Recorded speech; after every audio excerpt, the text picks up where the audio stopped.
कुसुम देवी की 5 बहुएं थी। पहली बहू अनीता, दूसरी सरोज, तीसरी संगीता, चौथी बहू अनु और 5वीं बहू मीनल। कुसुम की 5 बहू विधवा थी। उनके पति की मौत एक साथ ही हो गई थी, क्योंकि 5 भाई एक साथ एक ही गाड़ी में बैठकर कहीं जा रहे थे और आते वक्त उनकी कार का एक्सीडेंट हो जाता है, जिसमें 5 भाइयों की मौत हो जाती है और कुसुम देवी की 5 बहुएं एक साथ विधवा हो जाती है। कुसुम देवी अपनी 5 बहुओं के साथ बहुत बुरा बर्ताव करती थी, क्योंकि वह अपने बेटों की मौत का जिम्मेदार अपनी बहुओं को मानती थी। ऐसे ही एक सुबह अनीता की चीखने की आवाज आती है। उसकी बहू की आवाज सुनकर अनीता को बाकी की देवरानी भागी भागी आती है और वो लोग देखती हैं कि अनीता का हाथ जल गया है। दरअसल कुसुम देवी अपनी बड़ी बहू का हाथ जला देती है और कहती है, इसका हाथ ना मैंने जलाया है और मैं तुम्हें तुम्हारी जानकारी के लिए बता दूं, इसका हाथ इसीलिए जलाया मैंने क्योंकि इसे ये नहीं पता था कि मुझे नहाते वक्त कितना ज्यादा गर्म पानी चाहिए। अब महारानी ने खुद बहुत ज्यादा पानी गर्म कर दिया था, इसीलिए मैंने इसको सबक सिखाया है कि ज्यादा गर्म पानी करने का नतीजा यही होता है। लेकिन माँ जी, किसी के साथ ऐसे व्यवहार करना बिल्कुल भी सही नहीं होता। दीदी को कितना ज्यादा दर्द हो रहा होगा और आखिर इनकी क्या ही गलती थी। ठंड इतनी ज्यादा है, अगर इन्होंने पानी ज्यादा गर्म कर भी दिया तो आप उसमें ठंडा पानी मिक्स कर लेते ना। अच्छा, तो तू उसकी तरफदारी करके मुझे ज्ञान देगी। तुम 5 को तो मैं यूं सीधा कर दूं। माफ करना माँ जी, अगर कुछ ज्यादा बोल दूं तो, लेकिन हम आपकी बेटियां ही हैं। भले भगवान ने हमें एक बहू के रूप में भेजा है आपके पास, लेकिन एक माँ अपने बच्चों के साथ ऐसा कैसे कर सकती है? एक बात अपने दिमाग में हमेशा के लिए बिठा लो, मेरे 5 बच्चे थे और अब वो 5 इस दुनिया में नहीं रहे। मेरी अब कोई औलाद नहीं। तुम 5 का साया जब से मेरे बेटों के ऊपर पड़ा था, तब से उनके साथ कुछ ना कुछ बुरा हो ही रहा था और सबसे ज्यादा बुरा तो तब हुआ जब भगवान ने उन्हें अपने पास बुला लिया।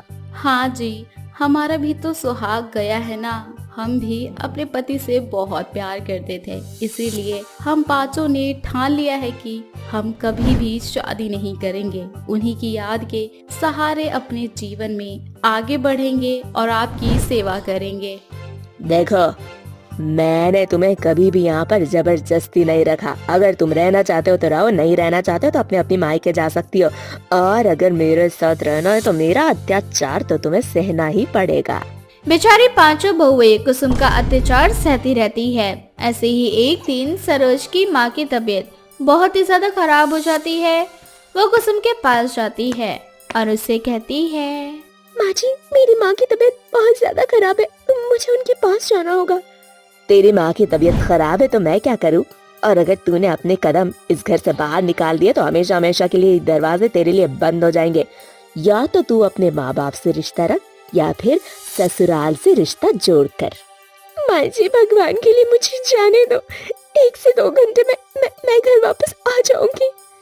1 से 2 घंटा तो बहुत दूर की बात है। अगर तू 5 मिनट के लिए भी गई ना तो हमेशा हमेशा के लिए तेरे लिए इस घर के दरवाजे बंद। बेचारी सरोज उदास होकर अपने कमरे में आ जाती है। तभी वहाँ पर अनीता आती है और अनीता सरोज से कहती है, क्या हो गया सरोज, तू बहुत उदास नजर आ रही है, सब ठीक है ना? दीदी, मेरी माँ की तबीयत बहुत ज्यादा खराब है और माँ जी मुझे मेरी माँ के पास नहीं जाने दे रही। अरे तू चिंता मत कर, मैं कुछ करती हूँ। ऐसे ही रात को अनीता अपनी सास को जल्दी से खाना बनाकर खिलाकर सुला देती है। सरोज मौका देखकर मीनल के साथ अपनी माँ के घर चली जाती है। सरोज का घर उसके ससुराल से मुश्किल 10-5 मिनट की दूरी पर था। मीनल और सरोज जल्दी से वापस घर भी आ जाती है। कुसुम मीनल और सरोज को घर आता देख लेती है और उन दोनों पर अपने गुस्से का बारूद छिड़कते हुए उनसे कहती है, मतलब मेरे मना करने के बाद भी तूने मेरी बात नहीं मानी।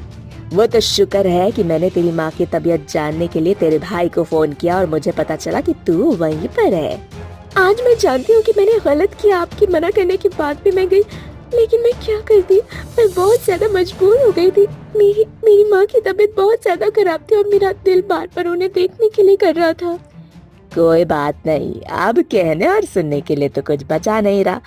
सरोज और मीनल दोनों अब इस घर से हमेशा हमेशा के लिए निकल जाओ। तभी वहाँ पर बाकी की और बहुएं आ जाती है और कुसुम, मीनल और सरोज को घर से भगाने लगती है। तभी पांचों बहू कुसुम से कहती है, माँ जी, अगर सरोज और मीनल ये घर छोड़ के जाएंगे ना तो मैं भी ये घर छोड़कर जाऊंगी, क्योंकि मुझे नहीं लगता कि अब हमें इस घर में रहना चाहिए। हमने आपको बहुत समझाने की और प्यार देने की कोशिश कर ली, लेकिन लगता है कि हमारी कोशिश कभी काम नहीं आएगी। माँ जी, दीदी बिल्कुल सही कह रही है। आप हमें अपनी बहू नहीं मानती, अपने परिवार का हिस्सा नहीं मानती, लेकिन उसके बाद भी हम आए दिन आपको खुश करने की कोशिश करते हैं, लेकिन फिर भी बदले में हमें क्या मिलता है आपसे?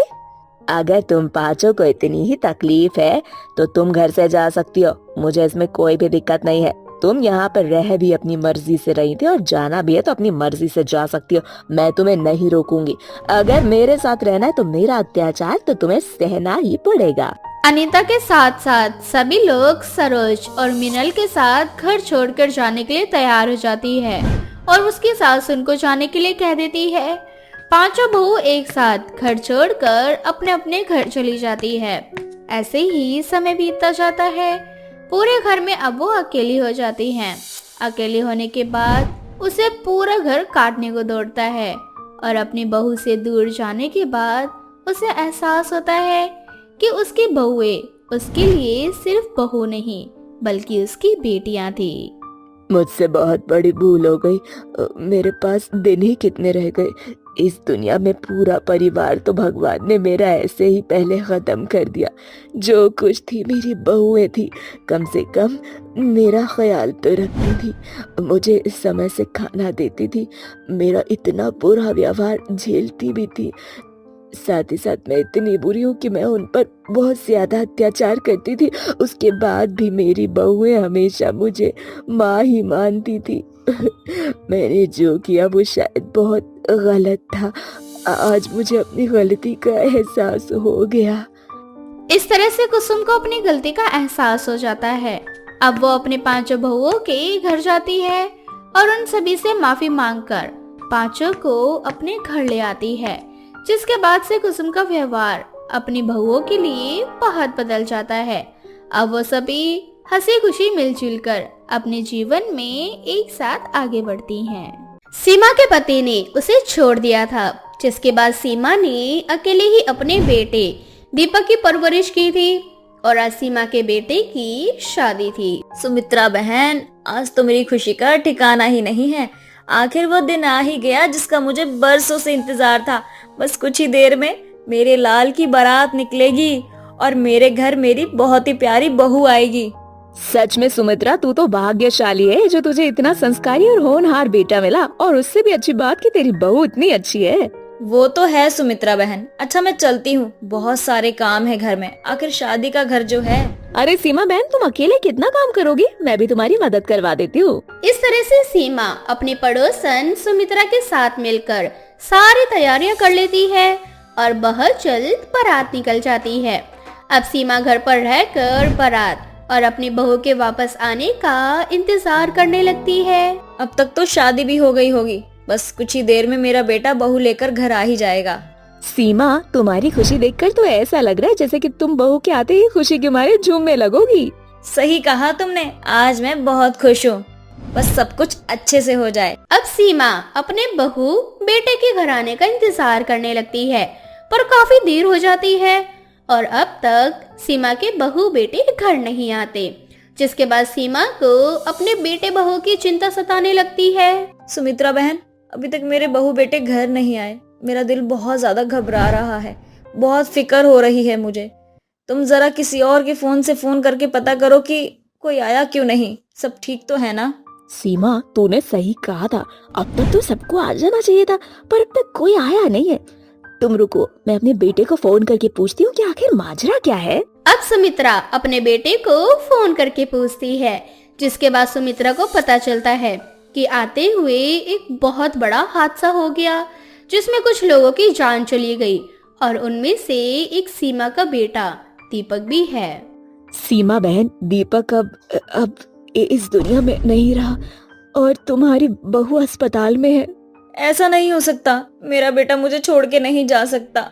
मेरी बहू कौन से हॉस्पिटल में है, मुझे बताओ, मुझे अपनी बहू के पास जाना है। रोती बिलखती सीमा हॉस्पिटल जाती है, जहां वो अपनी घायल बहू विनीता को देखती है। अपनी बहू का दुख देखकर सीमा अपने आंसुओं पर कंट्रोल नहीं कर पाती और अपनी बहू के सामने ही फूट फूट कर रोने लगती है। बहू, ये सब क्या हो गया, कैसे हो गया ये सब? माँ जी, दीपक जी मुझे छोड़कर चले गए। आज ही हमारी शादी हुई थी और आज ही वो काश कि उनकी जगह मैं मर जाती। विनीता भी अपने आंसुओं को रोक नहीं पाती और अपनी सास के सामने रोने लगती है। कुछ देर बाद सीमा अपनी बहू को ससुराल ले आती है। अपने ससुराल में आकर उसे अपने पति की याद और भी ज्यादा सताने लगती है।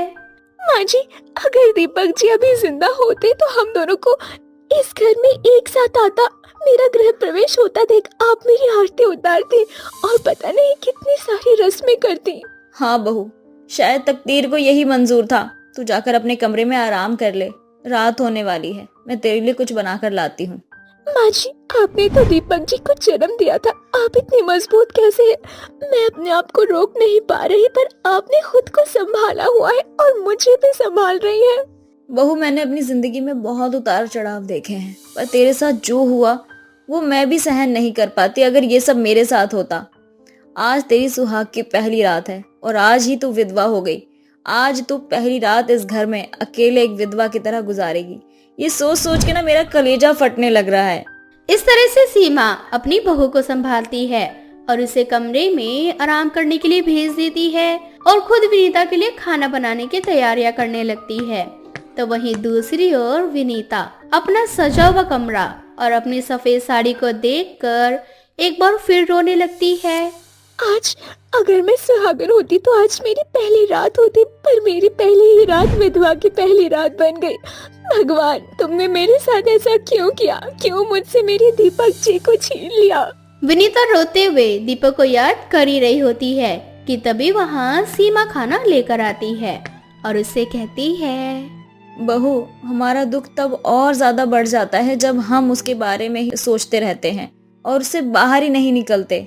माँ जी, मैं क्या करूँ? मैं अपने इस दुख से बाहर निकल सकूं? ये विधवा अपनी पहली रात कैसे काटेगी? समय हर दर्द का मरहम होता है, तेरे सारे जख्म भर जाएंगे, मैं तेरे साथ हूँ। सीमा अपनी बहू विनीता को संभाल लेती है और जैसे तैसे विनीता की पहली रात गुजर जाती है।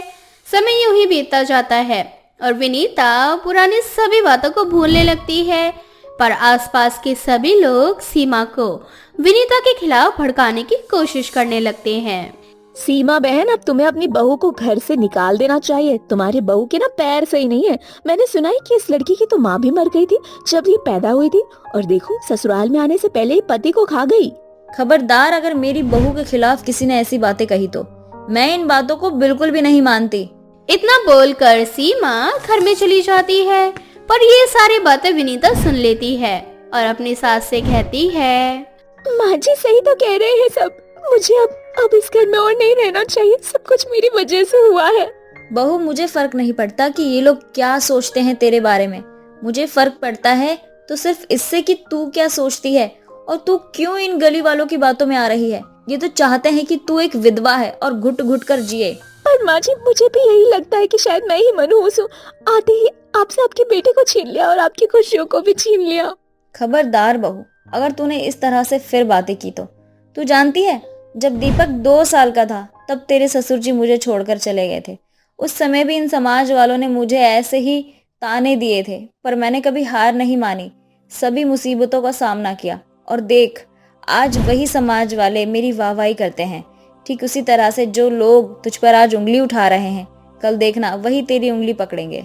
अपनी सास की बातें सुनकर विनीता को हौसला मिलता है और वो अपनी सास की बातों को समझ जाती है। माँ जी, आप ठीक कह रही है, मैं और कमजोर नहीं पड़ सकती। मुझे इन सब से लड़ना होगा। मैं बहुत खुशनसीब हूँ जो आप जैसी सास मुझे मिली। बहू, मैं हमेशा तेरे साथ हूँ और हमेशा तेरे साथ रहूंगी, बस तू कभी हार मत मानना। इस तरह से सीमा सभी समाज वालों से अपनी बहू के लिए लड़ती है और अपनी बहू का साथ देती है। देखते ही देखते कुछ महीने बीत जाते हैं और सीमा अपनी बहू के साथ अपनी जिंदगी की नई शुरुआत करने के लिए नए शहर चली जाती है, जहां दोनों सास बहू सारी पुरानी बातों को भूलकर माँ बेटी की तरह रहने लगती हैं।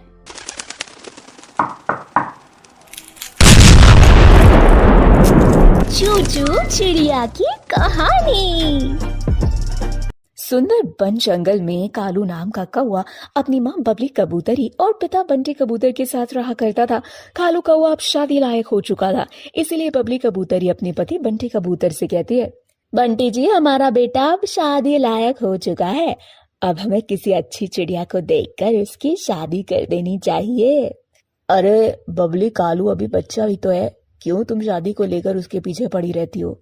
अरे जब हम अभी से अच्छे घर की चिड़िया ढूंढना शुरू करेंगे तभी तो हमें कोई अच्छे घर की चिड़िया मिलेगी, वरना आजकल का जमाना आप तो जानते ही हैं कैसा है। आजकल जल्दी से अच्छे घर की चिड़िया मिलना बहुत मुश्किल है। हाँ बबली, बात तो तुमने बिल्कुल सही की। हाँ तो फिर ठीक है, आप जल्दी से अपने बेटे के लिए रिश्ता देखिए और मैं बहू, क्योंकि इस घर में बहू तो सिर्फ मेरे पसंद की आएगी। बंटी कबूतर अपने बेटे के लिए रिश्ता देखना शुरू कर देता है। कुछ दिनों बाद पूरा परिवार मिलकर चिंकी नाम की चिड़िया के घर जाता है। बबली कबूतरी चिंकी चिड़िया की माँ सुंदरी कौवी से बोलती है, बहन जी आपकी बेटी कहाँ है? अपनी बेटी को तो बुलाइए। बस बहन जी अभी आती ही होगी। थोड़ी देर बाद चिंकी चिड़िया मॉडर्न कपड़े पहने वहां पर आती है। चिंकी चिड़िया को देखते ही लड़के वालों के तो होश ही उड़ जाते हैं। अरे सुंदरी बहन, ये क्या पहन कर आई है? आपकी लड़की, माफ कीजिएगा, हमारे घर में ये सब नहीं चलेगा। बबली कबूतरी की बात सुनकर चिंकी चिड़िया बोलती है, वो आंटी जी क्या है ना, आज मुझे कॉलेज से आने में थोड़ी देर हो गई, इसलिए मुझे रेडी होने का टाइम नहीं मिला। अच्छा तो तुम कॉलेज भी जाती हो? कहाँ तक पढ़ाई की है तुमने? वैसे शादी के बाद का क्या इरादा है, घर या जॉब पर काम करोगी? आंटी जी मैंने बीए करा है और शादी के बाद आप जैसा भी कहो। देखो चिंकी, शादी ब्याह का मामला है, इसीलिए मैं झूठ नहीं बोलूंगी। मुझे अपने बेटे के लिए ऐसी बहू चाहिए जो घर का काम काज करना, खाना बनाना, पूजा पाठ और बड़ों का आदर करना जानती हो। ये मॉडर्न कपड़े पहनना, कॉलेज जाना, जॉब करना, ये सब हमारे घर में नहीं चलता और ना ही चलेगा। अपनी माँ की ऐसी पुरानी रीति रिवाज वाली बात सुनकर कालू कौवा कहता है, माँ आप ये कैसी बातें कर रहे हो? ये तो चिंकी की मर्जी है कि वो शादी के बाद जॉब करना चाहती है या नहीं। आप उसकी जिंदगी पर इतनी रोक कैसे लगा सकते हैं? तो चुप कर, मैंने तुझसे सलाह नहीं मांगी। आंटी जी आप किसी के कपड़े देखकर उसको जज कैसे कर सकती हैं? अगर मैं मॉडर्न कपड़े पहनती हूँ, मैं कॉलेज जाती हूँ, जॉब करना चाहती हूँ, तो इसका मतलब ये तो नहीं कि मेरे अंदर संस्कारों की कमी है। मुझे घर के सारे कामकाज से लेकर बड़ों का आदर करना सब आता है। सॉरी, मैं आपकी ये शर्त नहीं मान सकती। मैं ना तो अपनी पढ़ाई छोड़ सकती हूँ ना ही कॉलेज जाना। तो ठीक है, हम इस रिश्ते से इनकार करते हैं। अरे बबली, तुम भी क्या बोले जा रही हो? तुम्हारा दिमाग तो ठीक है क्या? बंटी जी मैंने क्या गलत बोला? मैं बिल्कुल ठीक बोल रही हूँ। मुझे अपने बेटे के लिए सुशील संस्कारी चिड़िया चाहिए। ऐसे आंखों में आंखें डालकर बातें करने वाली चिड़िया हमारे घर की बहू तो कभी नहीं बन सकती। ऐसे ही काफी समय गुजर जाता है, लेकिन बबली कबूतरी को ऐसी कोई चिड़िया नहीं मिलती जो उसकी शर्तों पर उसके बेटे से शादी करने के लिए तैयार हो जाए। वो जहाँ भी रिश्ता देखने जाती है उनसे ताउम्र घर का काम करने की शर्त रख देती है, जिसे सुनते ही हर चिड़िया शादी के लिए मना कर देती है। ऐसे ही एक दिन बंटी कबूतर बबली कबूतरी से कहता है, देखो बबली, बहुत ही मुश्किल से एक रिश्ता है, भगवान के वास्ते तुम अपना मुंह बंद रखना। मैं नहीं चाहता तुम्हारी ऊट पटांग शर्तों के कारण हमारे बेटे की उम्र निकल जाए। अच्छा तो अभी आपको मेरी शर्तें ऊट पटांग लग रही हैं? जिस दिन कोई गलत चिड़िया हमारे घर की बहू बन जाएगी ना, तब आपको समझ आएगा। मैडम जी अगर आपके लेक्चर खत्म हो गए तो हम रिश्ता देखने चले। हाँ चलो, मैंने कब मना किया है। उसके बाद पूरा परिवार मिलकर लाडो नाम की चिड़िया के घर रिश्ता देखने जाता है। थोड़ी ही देर में लाडो चिड़िया बालों में गजरा लगाए, साड़ी पहनकर, सर पर पल्लू लिए चाय नाश्ता लेकर आती है। लाडो चिड़िया को देखते ही बबली कबूतरी फूली नहीं समाती और बिना कुछ जांच पड़ताल के ही रिश्ता पक्का कर देती है और अच्छा सा मुहूर्त देखकर दोनों की शादी करवा देती है। शादी के बाद, लाडो बहू, कालू ऑफिस के लिए लेट हो रहा है, तू जल्दी से उसके लिए चाय नाश्ता बना कर ले आ। मम्मी जी मुझको चाय बनानी तो आती है नहीं और उनको ऑफिस के लिए भी लेट हो रहा है, वरना मैं तो यूट्यूब से देखकर बना लेती। आप एक काम कीजिए, आज आप चाय बना दीजिए, कल से मैं बना लूंगी। अपनी बहू की ये बात सुनकर बबली कबूतरी का मुंह उतर जाता है। चुपचाप वो चाय बनाने रसोई में चली जाती है। उसके बाद कालू कौवा ऑफिस के लिए निकल जाता है। तब बबली कबूतरी लाडो चिड़िया से पूछती है, बहू तुझको खाने में क्या क्या बनाना आता है? कुछ भी नहीं आता मम्मी जी। क्या? अरे तेरी माँ ने क्या तुझे खाना बनाना नहीं सिखाया? क्या बस तुझे सजना संवरना और बालों में गजरा लगाना ही आता है? घर का काम काज और खाना बनाना नहीं आता? नहीं मम्मी जी, मेरी माँ ने तो मुझे आज तक कुछ भी नहीं सिखाया। ये बालों में गजरा लगाना, सजना संवरना, ये तो मेरा शौक है। इतना सुनते ही बबली कबूतरी मन ही मन सोचने लगती है, ऐसी बहू पाकर तो उसके कर्म ही फूट गए। अच्छा बहू चल तू ये बता, तुझे कपड़े धोना बर्तन धोना तो आता ही होगा? नहीं मम्मी जी, मैंने तो आज तक कपड़े और बर्तन भी नहीं धोए। अच्छा बहू तो फिर तुझे क्या आता है, मुझे वही बता दे। दरअसल मम्मी जी मुझे खाने पीने के अलावा कुछ भी नहीं आता। अपनी बहू की ये बात सुनकर बबली कबूतरी करती भी तो क्या करती, वो कहती है, कोई बात नहीं बहू, मैं ना सब कुछ संभाल लूंगी और धीरे धीरे तुझे सब कुछ सिखा दूंगी। इस तरह समय बीतता जाता है, लेकिन लाडो चिड़िया एक भी काम नहीं सीख पाती। बबली कबूतरी भी अपनी बहू को काम सिखाते सिखाते थक चुकी थी, इसीलिए अब वो भी उनसे काम करने के लिए नहीं कहती। तभी एक दिन बंटी कबूतर बबली कबूतरी को परेशान देखकर उससे पूछता है, क्या हुआ बबली? मैं कुछ दिनों से देख रहा हूँ तुम काफी ज्यादा परेशान दिखाई दे रही हो। अरे बंटी जी क्या बताओ, मैं तो एक अच्छी और संस्कारी बहू की तलाश में थी, लेकिन ऐसी संस्कारी होने का भी क्या ही फायदा, जो देखने में ही संस्कारी हो, जिसे काम धाम तो कुछ आता ना हो। अच्छा तो ये बात है, अब देखो क्या कर सकते हैं, बहू तो तुमने खुद ही पसंद की थी। मैंने कितनी बार समझाया भी था तुम्हें कि कभी किसी को उसके पहनावे से जज नहीं करना चाहिए, लेकिन तुमने मेरी एक बात भी नहीं मानी। हाँ जी, आज मुझे समझ आ गया है, मुझसे बहुत बड़ी गलती हो गई। मैं हमेशा से यही समझती आई थी कि जो चिड़िया मॉडर्न कपड़े पहनती, बाहर पढ़ाई लिखाई जाप करती है, वो चिड़िया कभी घर की अच्छी बहू नहीं बन सकती, लेकिन मैं गलत थी। अपनी पत्नी की बातें सुनकर बंटी कबूतर जोर जोर से हंसने लगता है। चलो शुक्र है, कम से कम तुम्हें ये बात तो समझ में आ गई। अब ज्यादा निराश होने की जरूरत नहीं है, क्योंकि ये एक प्लान था। मैंने ही बहू को काम ना करने का नाटक करने के लिए कहा था। अपनी बहू को सब काम करना आता है।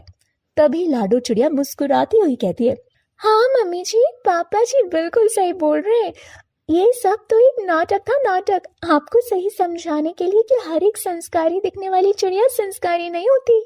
उसके बाद लाडो चिड़िया घर का काम काज करने लगती है और पूरा परिवार हंसी खुशी मिलजुल कर साथ रहता है। दोस्तों ये थी हमारी आज की कहानी। दोस्तों क्या आपको पता है बबली कबूतरी को कैसी बहू चाहिए थी?